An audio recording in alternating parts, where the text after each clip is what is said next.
Kisah orang kudus hari ini tanggal 24 Mei adalah Santa Agatha I Sosa, salah seorang dari para martir Korea. Oh ya, jangan lupa like, komen, dan subscribe. Jangan lupa hidupi juga channel loncengnya ya. Dadah, silakan menonton. Agatha lahir pada tahun 1784 di Kuwol dekat Incheon, Provinsi Gyeonggi. Di tahun ini pula, Yi Song-hun, orang Katolik pertama dari Korea, dibaptis di Peking, Cina.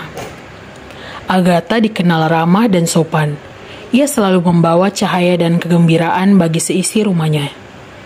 Ayahnya bukanlah seorang Katolik, dan walaupun ibunya pernah menjadi seorang katekumen, ibunya itu tidak terlalu paham tentang iman Kristiani.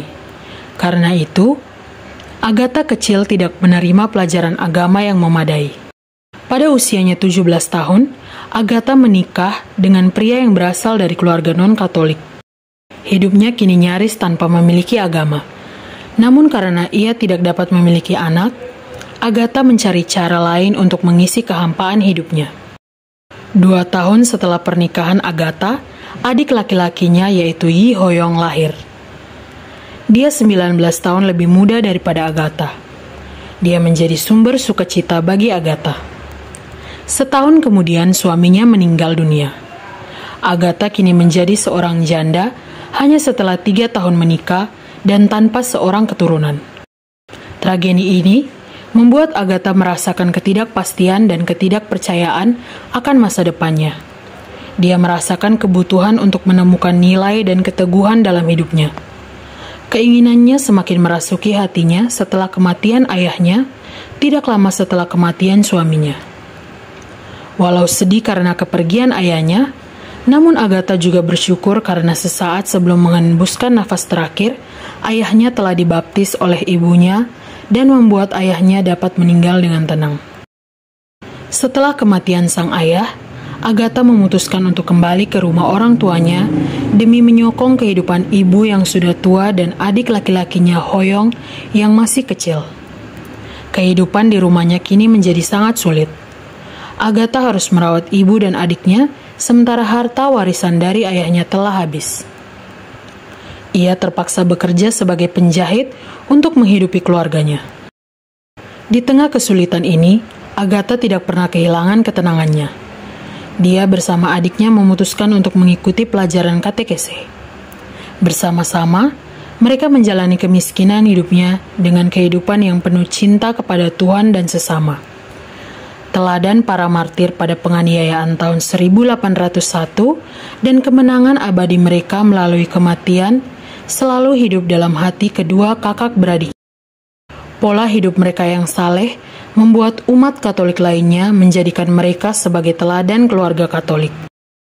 Agatha ditangkap oleh polisi bersama dengan adik laki-lakinya, Petrus Yi Hoyong, pada bulan Februari tahun 1835. Mereka berdua lalu dipenjarakan dan diinterogasi. Komisaris polisi yang memeriksa mereka membujuk kedua kakak beradik ini untuk murtad dan meminta mereka untuk melaporkan nama-nama umat beriman lainnya.